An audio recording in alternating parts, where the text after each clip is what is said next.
Thank you very much, Heidi, too, for calling me and giving such a nice introduction of me. So, thank you, really, thank you very much. Uh, Regarding today's program, the objective is more line with exposing to the concept of laboratory management, of which a part is the automation in the laboratory, and we are basically focus we will be basically focusing into the biochemistry analyzer, which we are trying to we regularly trying to purchase in the laboratory. How to select that analyzer. The part of this presentation contains the general concept of the entire procurement process. I understand it is very difficult to go into details of any specific part, and but these general concepts can always be extrapolated for any kind of equipment purchase or procurement process. So, as you have been told, I have been very active in Association of Practicing Pathologists of India. I was also associated with DMLT and BSc CLS courses training at SNDT University in Mumbai.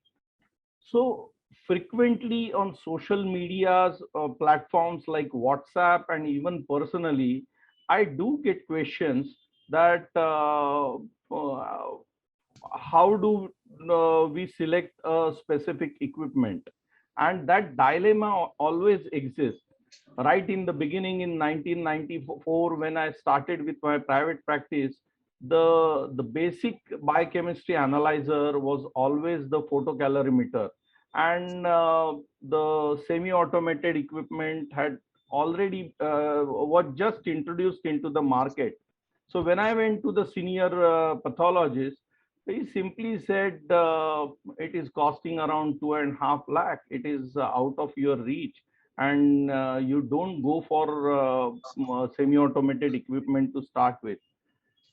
Although I listened to his advice, but I went my way. I always found that selecting any instrument for routine use is a very complex process, and pragmatism, what we call as the matter of facts, gathering the facts as well as the intuition, often plays a large part as a scientific consideration also. So that's why I put up a slide over here that most of the pathologists, we are at this juncture to decide whether to go this way and or that way. But bear in mind, like in this slide I have shown, all the ways most of the times are right ways, meaning the instruments which we are looking at, they all have positive and negative points, and they are in the market because they are good equipments or good instruments to start with. The problem lies when they don't fit our own purposes, and that is why we face a lot of challenges. The typical challenges in small and mid-sized setup, because I do come from a small setup which I could grow to a mid-sized setup over a period of time. So I'll be sharing my experiences in this presentation. Lack of adequate resources. We are always short of resources, like the finances or the space constraints. We are not sure how, what is the best way we can utilize these resources. There is obviously a lack of management training. During our 3 years MD courses or any courses, there is hardly any exposure of ours or training or support which is given towards the managing the laboratory, which actually, as you go higher, is becomes the major part of your duties and responsibilities. The organizational structure is quite weak. It's almost flat because you are the decision maker, and the different technical personnel like technicians, senior technicians, they are lying at the same level. The limited expertise we do have, as we don't have the training, at the same time this expertise is concentrated. We are looking at the administration, the management, as well as the technical, we keep on giving the technical expertise. And actually that further weakens the organizational structure. Obviously, because of our inadequate resources, our dependency on manual work is tremendous. Right from taking patient inside on a OPD basis or even on indoor basis.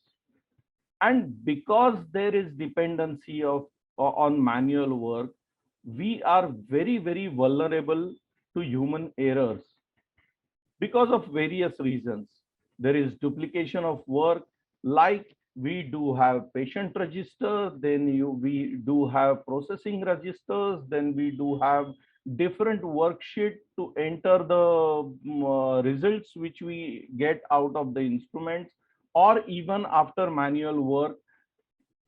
And then right up to the report release, we have lot of duplication which is going on, and that itself leads to the human errors.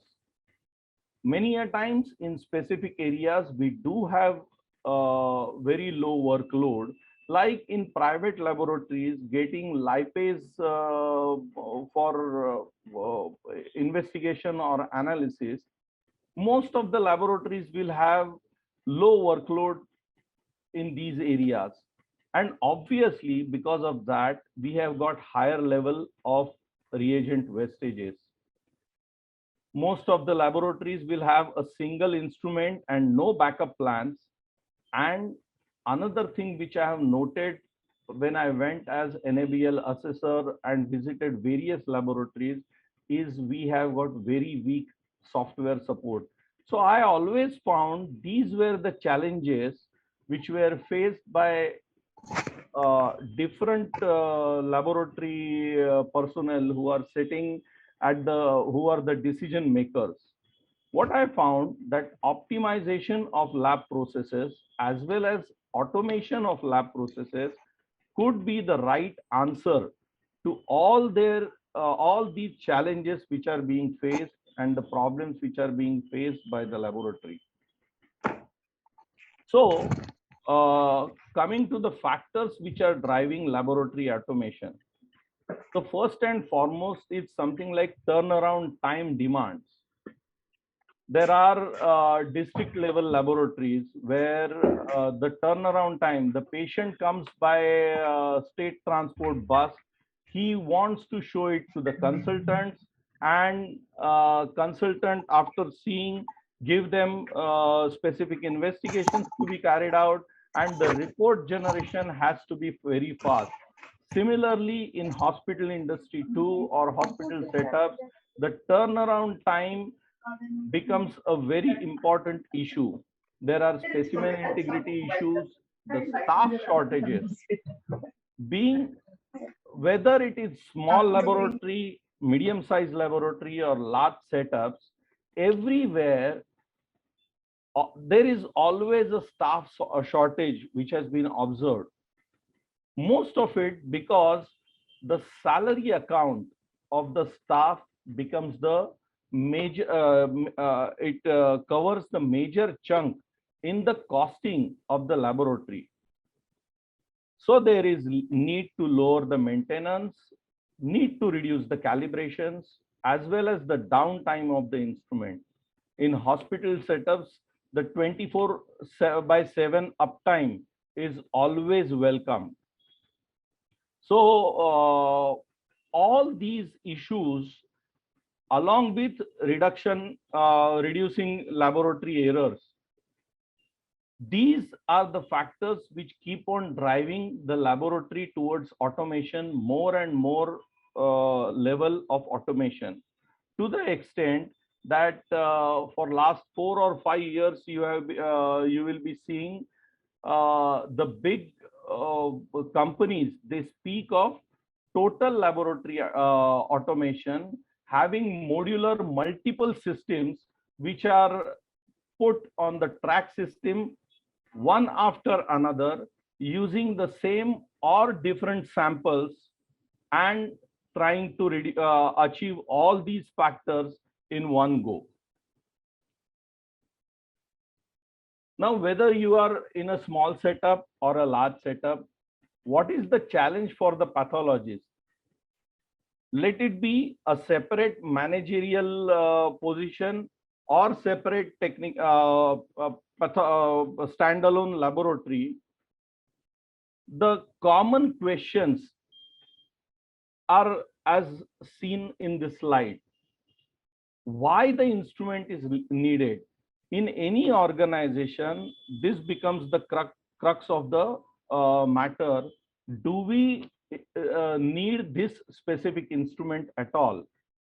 What will it do to help the organization? And is it to be on a replacement basis, that the previous technology or previous instrument has become redundant, or the existing, not previous, the existing system and the process has become redundant, and whether that is the cause of purchasing a new equipment.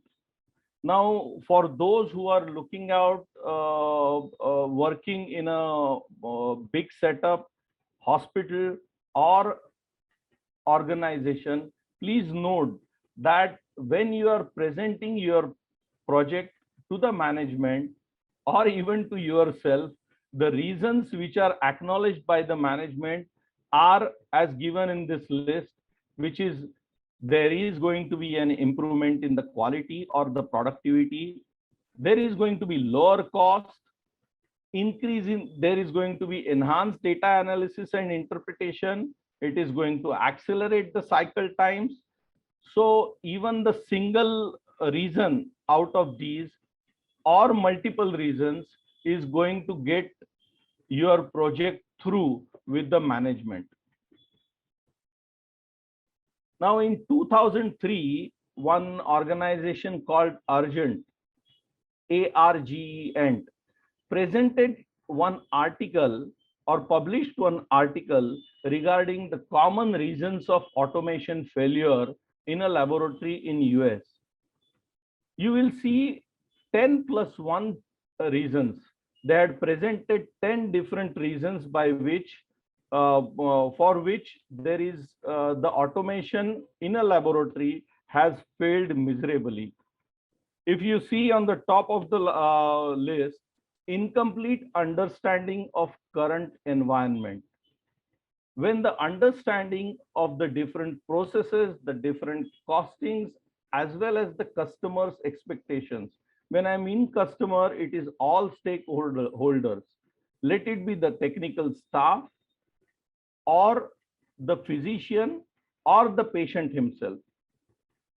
The second common problem is failure to optimize the current process prior to automation. This, even during my, there is a hospital where I'm attached, although it's a small or mid-sized setup.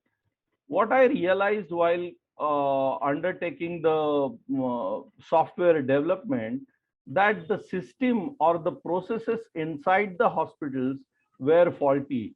The laboratory processes themselves were having problem, and first time, keeping those processes in mind, we tried to automate the most of these processes, and in 3 years time we realized that there has been utter failure of the entire software automation which we tried to introduce in that hospital setup.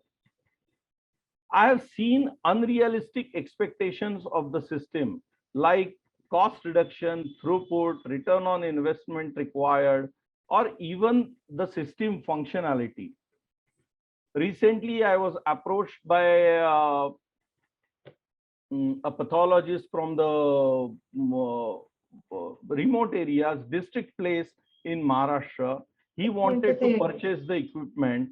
And what I found that he was trying to purchase an equipment when his sample workload was actually too low.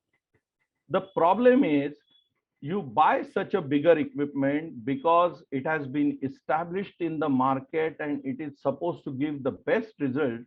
But because that person's workload was extremely poor, or for a small setup, I should not say extremely poor, he did not look at how the instrument is working actually, and he actually landed up in losing a lot of money after purchasing that equipment.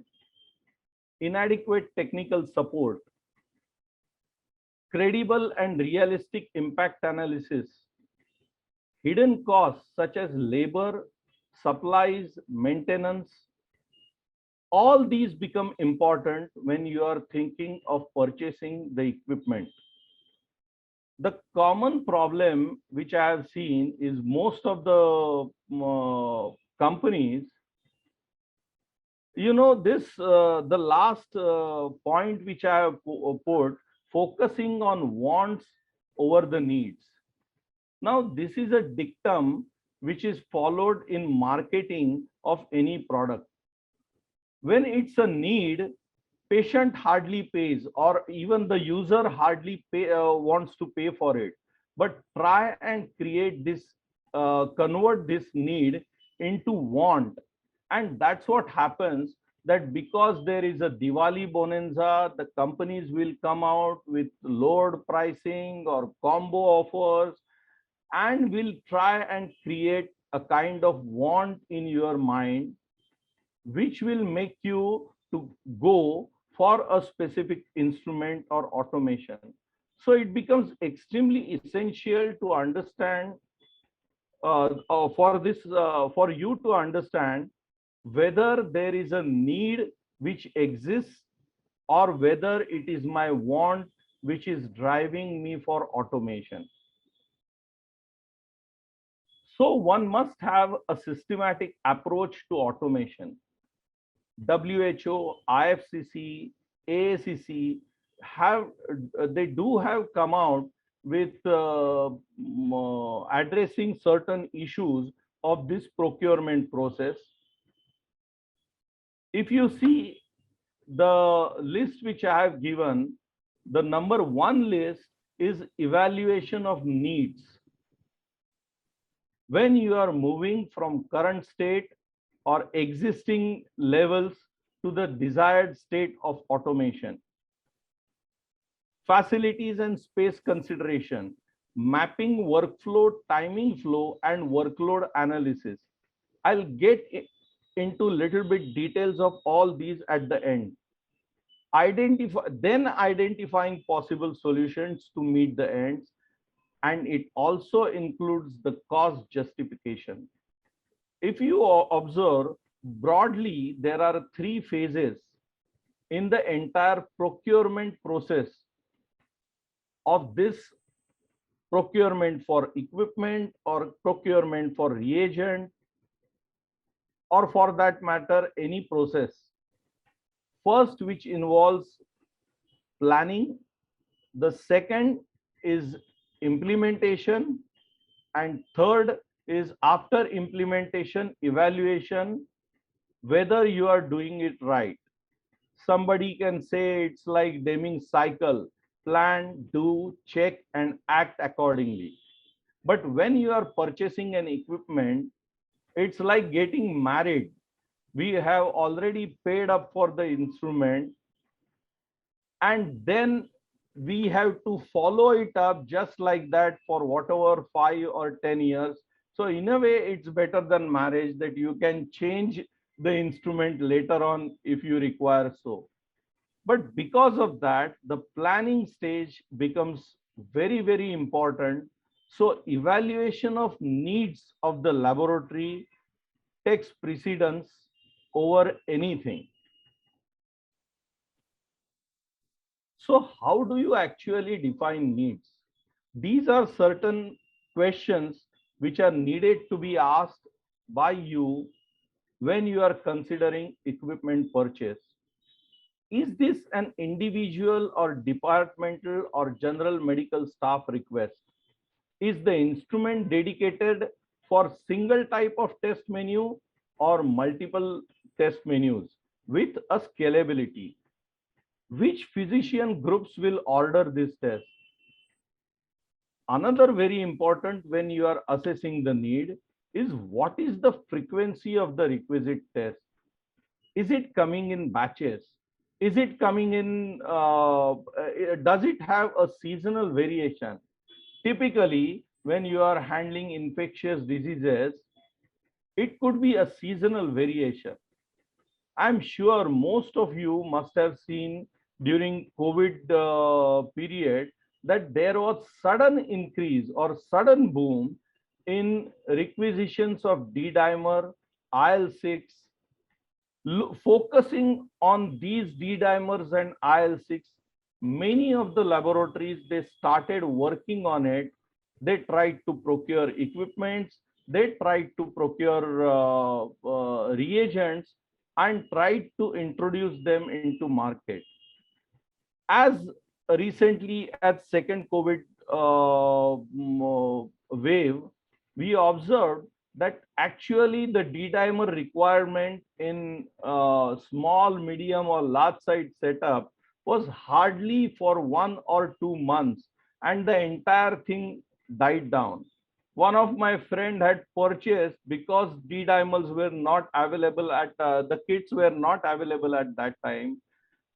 He purchased a huge quantity of reagent at that specific time, not looking at the future, and then he landed up with all the redundant reagent at the end of it, having a major loss of these loss of money in this entire thing. So how often the test is being sent to the reference laboratory? How would local availability of this test will improve the medical practice? What is the acceptable turnaround time? All these questions are taken into the consideration. Some time back, in previous slide, I talked to you that AACC, WHO, they did come out with procurement process guidelines. They did publish an article. Within that, while defining the need, there was a word which said workflow mapping and workload analysis. What do you exactly mean by that? To assess the need, one needs to find out how the entire workflow in the laboratory, right from getting the patient inside the laboratory, registering it, after doing the collection, accessioning, sample preparation, centrifugation, pour off time, aliquoting time, etc., right till the end, where the entire loop is completed and a result is given to the patient or handed over to the physician. One needs to actually map the entire workflow. You may not, once you do it, you will get a detailed insight how the laboratory is working. This will help you how to carry out the workload analysis also. After going through these articles, I did try to look at it, that how one can carry out the workflow mapping and workload analysis. There were really very few articles which were available. Did I try it in my own laboratory or my own setup? Yes, I did try it. During that time, there was one article which helped me to carry it out exactly. And you can see it on slide right now.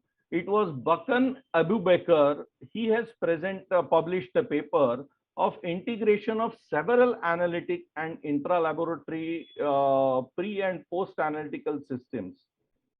Now, if you see in this format, you will realize on the left-hand side, it talks about primary tube numbers per day, mean test requirements per tube, barcoding type, tube type which is being used, whether you are sharing the sample between different sections of the laboratory, how many number of tubes in your laboratory are getting segregated or shared accordingly, the specimen flow kinetics, what happens between 8 to 10 hour, 8 to 10 a.m., 10 to 12 a.m., 12 to 14 a.m.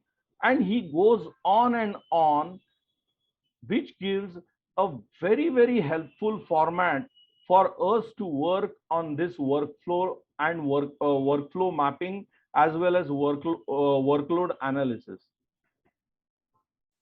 This is also a part of the same list which he has given, the checklist which he has given, where he talks about minimal aliquot volume,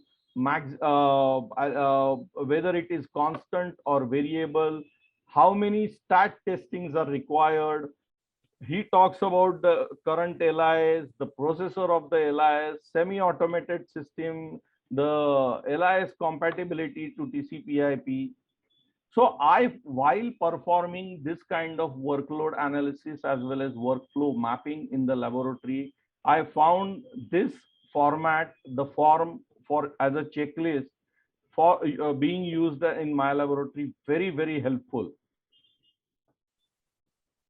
So coming to the selection of auto analyzer, why do we actually, this is the analytical part of the entire process. Understand the laboratory automation when we speak of, actually the automation can be throughout the entire processing in the laboratory. There could be pre-analytical automations available, the analytical automations options available, and post-analytical options which are available. Scarcity of skilled personnel now has become the prime importance or important factor in going for either semi-automated or a fully automated auto analyzer. Now, what it does, it significantly reduces the repetitive task. Understand the meaning of automation is the technology being used to reduce the human intervention in any process. So all these are routinely, which are the factors which drive us towards selection of auto analyzer, and human intervention in various processes which are there in the analytical part of the entire lab process become an important thing, because each and every process when being done by humans, chances of errors, it goes on multiplying. So when you are planning, after you have defined your needs, one needs to identify the product. And how does one carry out identification of the product? So one will have to enlist the specifications of that analytical instrument. What one needs to look into is whether the test menu which has been provided, whether it is versatile enough, whether it is scalable from future point of view. And when you are thinking from future, always think to the tune of 5 years and not just 1 year or not even 10 years. The type of the system, whether it's a random access analyzer, whether it's a batch analyzer, what are the quality goals I'm looking at? Like when manually, even in semi-automated instrument, at certain steps are manual, the kind of precision we get is to the tune of, or rather imprecision we get is to the tune of 10 to 12%. When you start going for full automation, it will start reducing to 5%, it will go to 3%, and the best state of the art system, it will go to 1%. But do I really require this kind of state of art system? So one needs to set up the quality goals or the precision and the sensitivity which one is looking at. The calibration and stability, the use of quality control. Many of the time people feel that once they automate or purchase an auto analyzer, they don't need to look at the quality. But bear in mind, whenever you go for automation, you need to control it with something tangible, and that kind of control can be given only with the help of quality control mechanism. Just sheer automation of the entire process does not take you through in its entirety. So when you come to analytical process, what are the basic things one is looking at? There are obvious analytical steps. There is a sample introduction which is to be considered, the transport to cuvette or dilution cup. Then there is an addition to that cuvette or reaction vessel. Along with the sample, there is an addition of the reagent.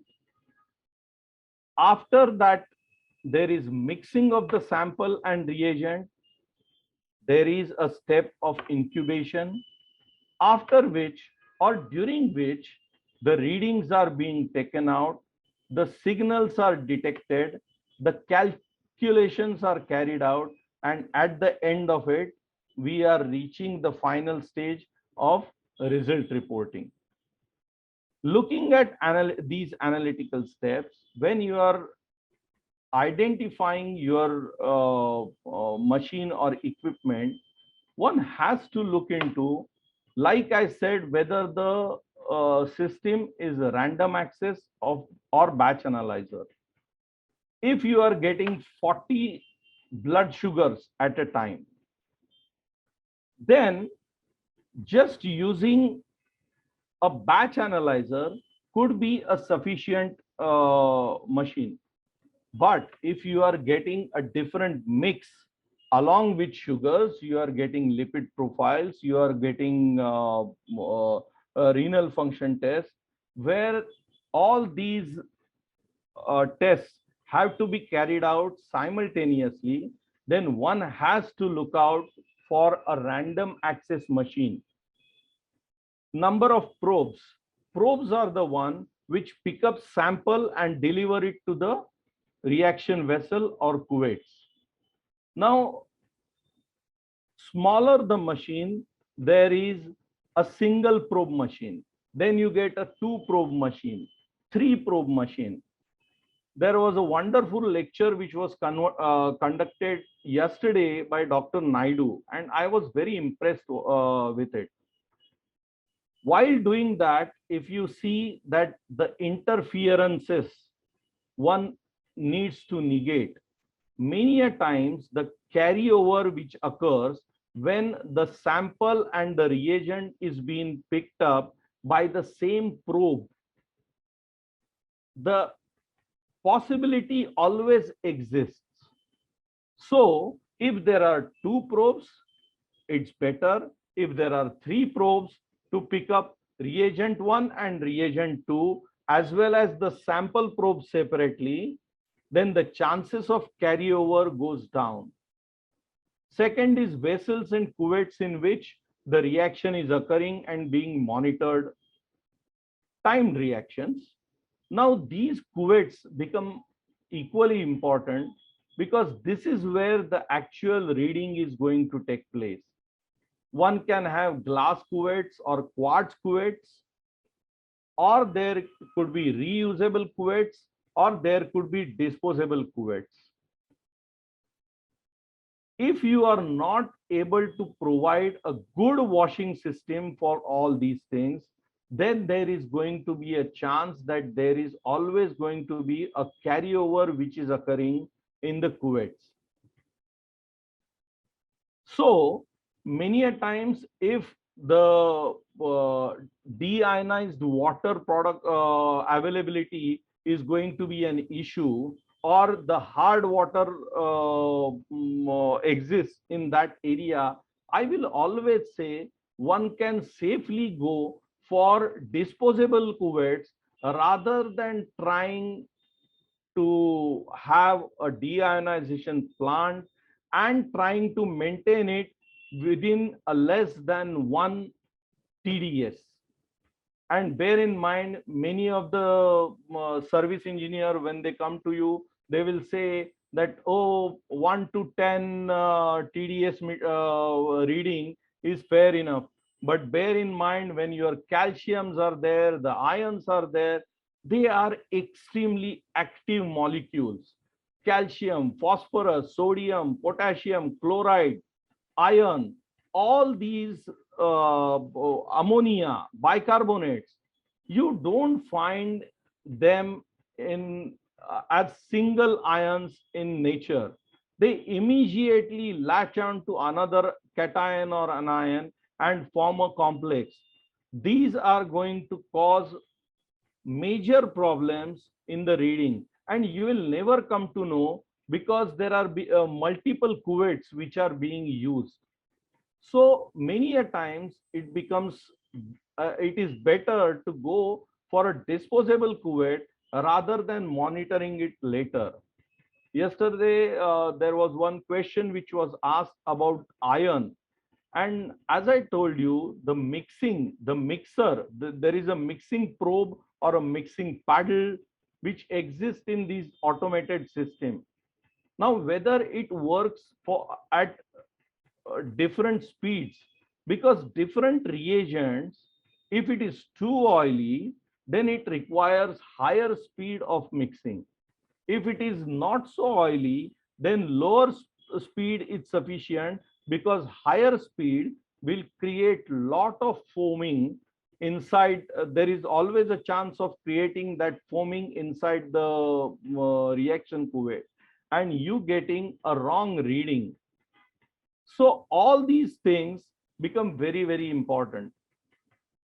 Whether the system is closed or open. Now, most of the systems sold are being closed system. Means the company which provides you with the instrument gives you the reagents. Now, whether one can go for open system? Yes, open system might, like yesterday madam said, that all the reagents from one manufacturer, they may not be the best. So if you want to have a mix of reagent, the open system is good. But with that becomes a rider. The programs in any system are to be tailored specifically for their reagent, and vice versa, the reagent manufacturing has to be tailored according to the machine on which it is being used. So with open system, there is a always chance that the correct filter, the correct timing has not been picked up or has not been entered into the system. So going for closed system will help to these people, or in certain laboratories, rather than going for open system. And let me tell you, I have been using open system for last almost 14 years, and unless and until you have got a very good quality control over the entire system, handling of reagent, it is not possible to give correct result or accurate results. There are other vendor specific considerations which are to be looked into, that how the what kind of maintenance contract exists, what kind of maintenance is required, availability, whether there is availability of standard operating protocols for these maintenance schedules. The PM kit, the preventive maintenance kit, which is being offered by the vendor, can give you a good insight of what frequent failures can happen in this machine. Warranty and service contracts always be very, very specific. At the time of purchase, we just go with what is going to be the cost of the machine. But bear in mind, once you purchase the machine, then the terms of warranty, the coverage, the entire process of claims, if there are to be made, they lie in these warranty and service contracts. So pay special attention towards the terms of the contracts and the warranty or coverage it is giving. Whether the company is able to provide or the manufacturer is going to provide staff the training, and at what cost that training is going to be made available. Ancillary equipment requirement, deionization plants, freezer, stabilizer. One of my friend looking at a big hospital setup bought a very big machine, thinking that in 5 years time he is going to grow almost 200% or 250%, when actually the growth in any laboratory is hardly it lies somewhere between 6 to 10% and not more than that. What happened, he looked at it that cuvettes are being formed inside the analyzer, and he purchased that machine. After purchasing the machine, he realized that he required to have 24 hours support of air conditioning and required to maintain the entire temperature of the room towards 20 or 22, so that cuvettes could be formed in a proper way. I'll take 10 more minutes. Uh, Ideally, one should be able to have some kind of a live-in relationship, that you should be able to have the machine or the equipment inside the laboratory, where you can use the machine for some time. But it is not possible most of the time. When you purchase the machine and there is an implementation and execution is occurring, usually this is what the list, this is the list which is used for verification of performance, like precision, accuracy, carryover, and rest of the things. But I find that whenever I go personally to have a look at the demonstration site or have a look at the machine, I will always check for precision within run and between run. I will check for accuracy of that machine over there, as well as I will check for carryover, carrying my own high-low samples, or even for that matter, using creatinine and calcium along with any other reagent to check whether there is any substantial carryover. And bear in mind, 2 or 3 machines I could reject based on this specific criteria which I was using, because there was major problem. The calcium went on over a period of time. Just when I was using repetition with one first run, it will show somewhere around 9 gram value, and that 9 gram value went on increasing to 10.4 and 11.5 as the entire processing went ahead. So I will say that whenever you go for demonstration, along with rest of the things, please have a look at the precision, accuracy, and carryover. Perform it in front of you. Additional performance assessment. Whenever I go for demonstration or have a look at the instrument, I will always at the demo site look at the internal quality control graphs, the LJ charts on site on the machine themselves. I will open up the calibration area, and I will check what has been the calibration frequency. I will ask the laboratory to look for to provide me with external quality assurance performance. I also ask for service record. Maybe this has come to me as a second nature because of being NABL assessor, because all these things, they give you an insight of how the machine functions, which is other than what the other pathologist or other laboratory person might be telling me, or even for that matter, the company person might be telling me. You always have a talk with existing user, but try to uh, find a user which has got 3 years experience at least, because by 3 years, I expect that if any instrument is having issues, it gets highlighted within 3 years. I always considered 1 year experience as something like a honeymoon period during which everything is hunky dory. Installation requirement. As I told you, I have my friends which had to break doors, or they had to break open the entire wall of the laboratory just to get the instrument inside the laboratory for installation.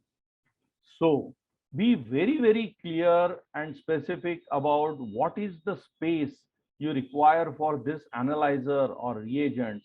Are there any other specific requirements for instrument functioning? Is there any electrical interference? Do you require atmospheric control of the for the system? Like I told you, like I gave you an example of my friend who bought a very big system, and ultimately within 2 years he had to discard the system. He could not work with it. The cost of air conditioning itself, the electricity consumption went skyrocketing. Sorry. Last but not the least, the financial aspect. There are always something called as direct cost and indirect cost when you are purchasing any equipment or you are planning for any test. Remember, the cost price of the equipment is not the total cost of ownership. For some who may not be exposed to what this fixed and variable means, or direct and indirect cost means, here is an example. Fixed cost means the rent you are paying, the EMI you are paying on the property, infrastructure cost, the property tax, the EMI on instrument purchase, the annual maintenance contract, or whether you are going for comprehensive maintenance contract, the controls, the IT spending. The variable part is the salary, the staff expenses, the electricity, but this comes as a fixed cost when you are going to run that equipment or run the test. Remember, these fixed costs usually have a larger portion in the total cost. So what do? I will always look at the instrument price and what is going to be the instrument cost for next 5 years for me. It includes it is inclusive of loss of interest of money for 5 years if I would have kept the same amount into the fixed deposit or invested somewhere. The service contract expenses which I'll be carrying out for 4 years, because 1 year usually it's under the warranty.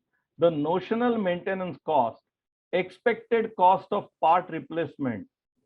Always ask the manufacturer or vendor to provide you with uh, the rates of the spare parts, and then work out the cost by the formula which is given over here. Remember, the test load when I am considering, it is inclusive of the samples, the QC, the repeats, the dilution, the troubleshooting, and then you come to a conclusion what is going to be the total cost if you are going to purchase this equipment. So what are the options in front of us? Nowadays, or for many years now, you have rental options. The disadvantage of rental option is you need to give workload assurances, and Bear in mind, generally the companies do not pick up machines, but I have seen companies who pick up instrument if that workload assurance is not being satisfied. So what are the relevant questions when one is thinking about purchasing the equipment? In terms of finances, what is the direct cost per reportable or billable result? What purchase options are available? Whether I can go for leasing or purchasing or renting the equipment? What does the service contract cost, and is it necessary? And what is the exact warranty the the manufacturer is offering? Whether it is 1 year, 2 years, 3 years. Personally, uh, what I have done is I have thought of 5 years comprehensive maintenance contract and dealt at the time of purchase itself with the manufacturer, having a cover for entire 5 years for that specific equipments. So we have got semi-automated systems, we have got fully automated system of various levels of automation. The lab needs to decide what are their needs and differentiate it from the wants. When you are considering the needs, one has to think of current as well as future needs. And there is always a need of objectivity. So first define your needs, then define your performance characteristics, see whether this performance characteristic fits with the performance claims by the manufacturer or vendor of that equipment. Look at the cost, look at the reagents, and also talk to the people who are already owners of that equipment. With this, I'm completing my talk. I know that some of you might find it a little bit inadequate or would be interested specifically in specific area of this talk. I know this has been a general presentation which I am giving, but you cannot go on dealing with each and every small aspects in 1 hour. I have given you my email address over here. So if anybody is interested in further queries, you can contact me on this email. Thank you. Thank you very much for patiently listening to my talk.